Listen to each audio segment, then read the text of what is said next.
Hello everyone, नमस्कार। मेरा नाम अभिजीत यादव है। मैंने यूपीएससी सिविल सर्विसेज एग्ज़ाम में 6 अटैम्प्ट दिए हैं, जिनमें से मेरा 2 बार सिलेक्शन हुआ था। 2017 में मेरी 653 रैंक आई थी और 2018 में मेरा नाम रिजर्व लिस्ट में आया था। और आज की वीडियो में हम स्टूडेंटो चैनल पर ये बात करने वाले हैं कि भाई प्लान बी हमेशा आपके पास क्यों होना चाहिए, प्लान बी के क्या फ़ायदे हैं, कौन कौन सी चीज़ों को आप प्लान बी में कंसिडर कर सकते हो apart from UPSC civil services. And जो लोग मुझसे पहली बार मिल रहे हैं उन्हें मैं बताना चाहूँगा कि भाई आप वीडियो के डिस्क्रिप्शन में नीचे जाओगे तो वहाँ पे स्टूडेंटो 2.0 चैनल का आपको लिंक मिलेगा।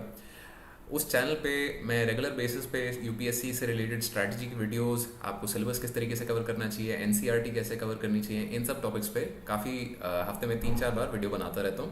तो अगर आपने वो चैनल नहीं देखा है तो प्लीज़ वहाँ जाके वो चैनल देखिए and subscribe, and hopefully I will be able to solve most your queries. तो आज की वीडियो के बारे में बात करते हैं। तो सबसे पहली चीज़ तो हमें रिकग्नाइज करना है कि भाई प्लान बी क्यों हमारे पास होना चाहिए। देखो, एक बैकअप प्लान इसीलिए ज़रूरी होता है क्योंकि यूपीएससी सिविल सर्विसेज एग्ज़ाम करीब 10 लाख लोग फॉर्म भरते हैं हर साल।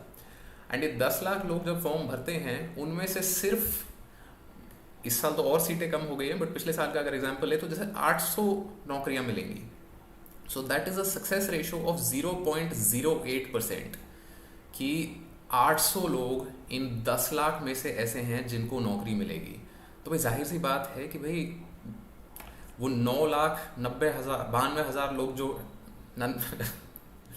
मतलब मैथ देख लेगा, but that is the idea कि भाई वो 9,99,200 लोग जो हैं उनको नौकरी नहीं मिलेगी एटलीस्ट इस साल में। अब ऐसा होता है कि भाई बहुत सारे अटेम्प्ट देते हैं लोग, जैसे मैंने 6 अटेम्प्ट दिए हैं, तो people keep trying keep repeating, but हर साल ऐसा नहीं है कि सीटें बढ़ के 800 से 8,000 हो जाएंगी। ज़्यादा से ज़्यादा बढ़ के मतलब 1,200 तक पहुंच सकती हैं। तो हमेशा ऐसा होगा कि मेजॉरिटी लोग जो ट्राई करते हैं इस एग्ज़ाम के लिए उनका नहीं होता है, but that does not mean that you should stop trying. But at the same time it means कि भाई आपके पास एक बहुत ही सॉलिड प्लान बी होना चाहिए। प्लान बी क्या होता है?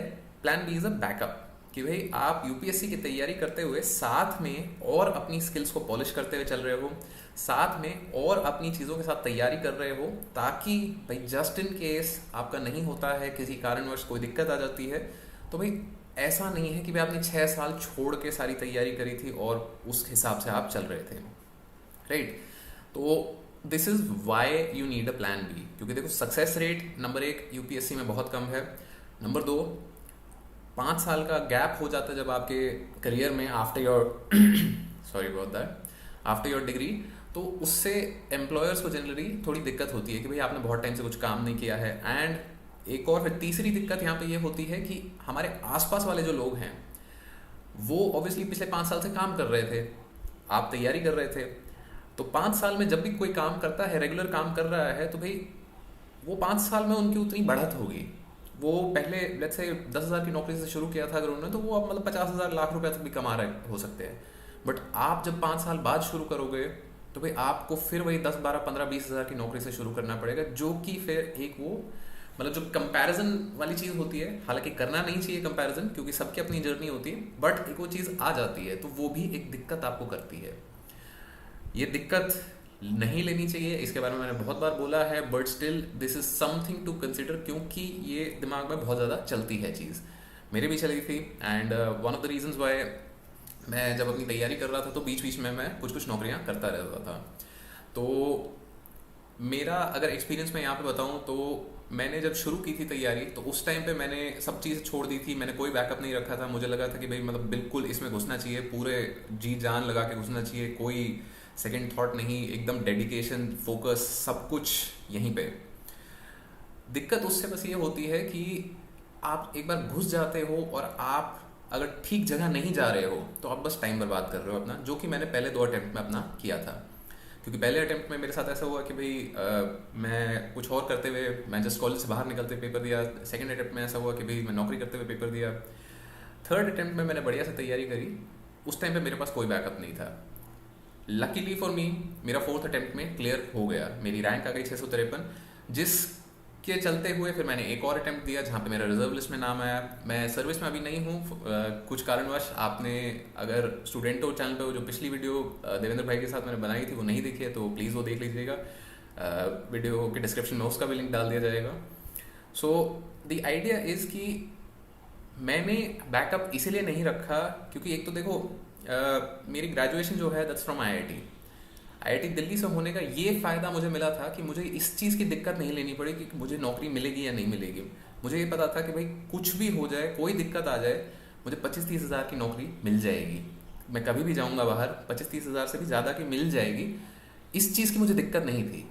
तो इसीलिए फिर ये यहाँ पे ये भी चीज़ आती है कि भाई इसीलिए बोलते हैं कि भाई आईआईटी कर लो, थोड़ा सेफ्टी सिक्योरिटी हो जाती है।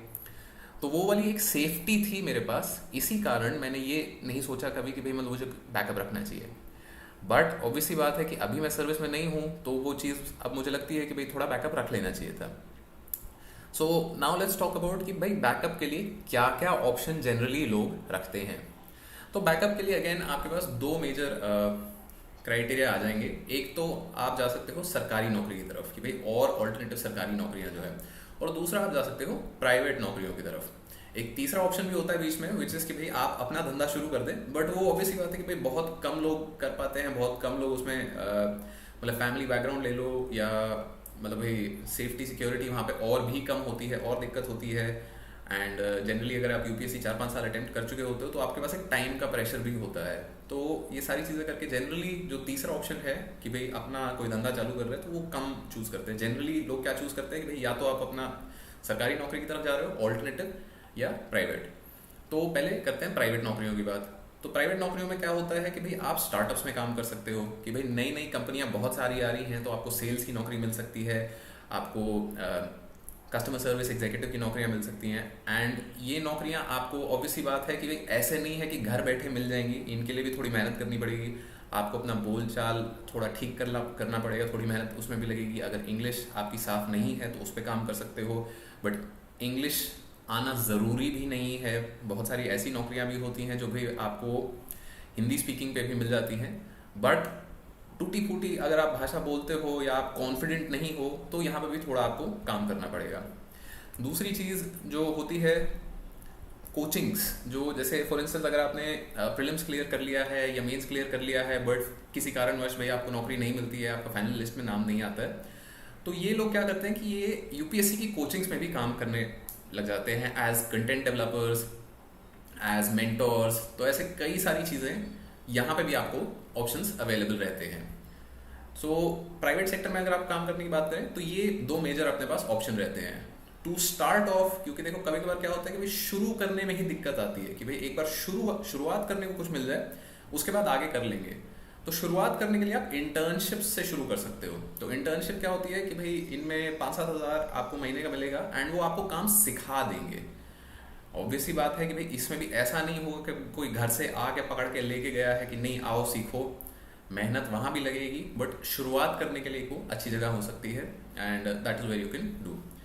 दूसरी जगह आते हैं अब हम कि भाई सरकारी नौकरियां ऑल्टरनेटिव जो पेपर क्लियर करने वाली बात होती है, उन पे क्या क्या लोग ध्यान देते हैं, वो कौन से एग्ज़ाम्स लोग देते हैं।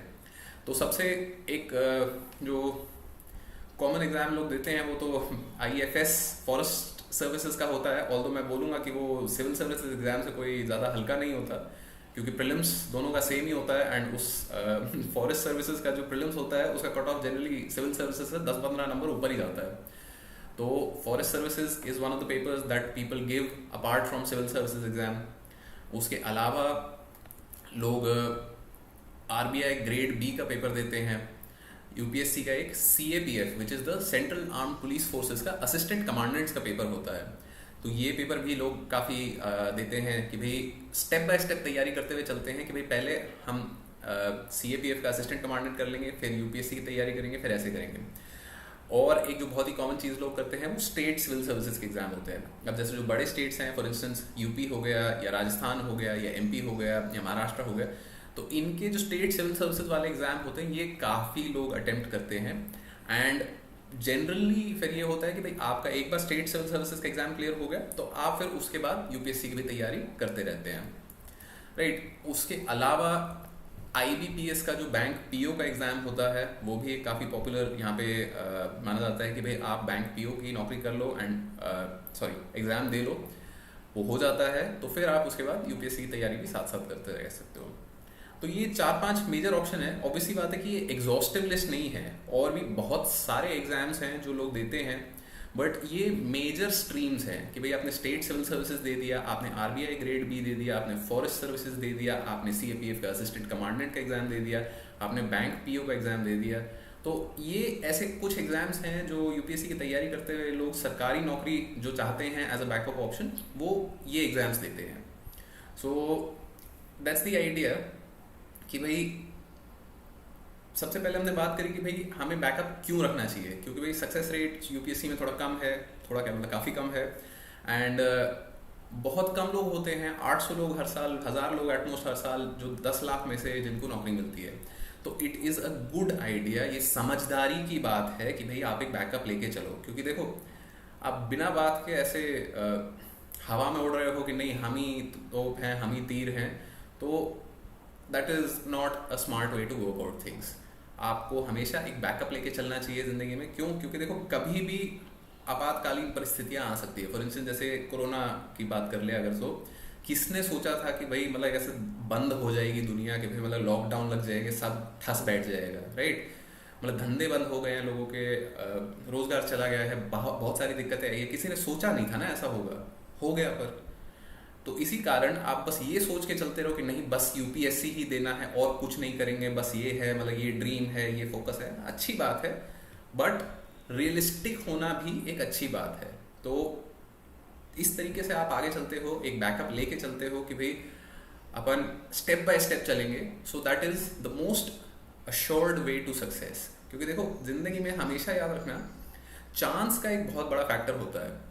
चांस किस चीज़ को मैं यहाँ बोल रहा हूँ, लेट्स से फॉर इंस्टेंस आपने प्रीलिम्स की बहुत बढ़िया तैयारी करी है, एंड फॉर सम रीजन आप प्रीलिम्स जा रहे हो, भाई रास्ते में आपका एक्सीडेंट हो गया, आपका हाथ टूट गया, तो भाई चांस वाली बात है ना कि भाई एक्सीडेंट ऐसा पूछ के तो नहीं होता है, हो जाता है। मतलब तुम चाहते भी हो, मतलब बच के भी चल रहे थे, सब कर रहे थे, मतलब एक्सीडेंट भी छोड़ो, लेट्स से कि भाई प्रीलिम्स से पहले कोरोना हो गया, भाई बुखार है प्रीलिम्स के दिन, मतलब अलग सर दर्द चल रहा है, वो दिक्कत है, या मतलब घर में कोई बीमार हो, तो मतलब हो जाती है ना ऐसी चीज़ें।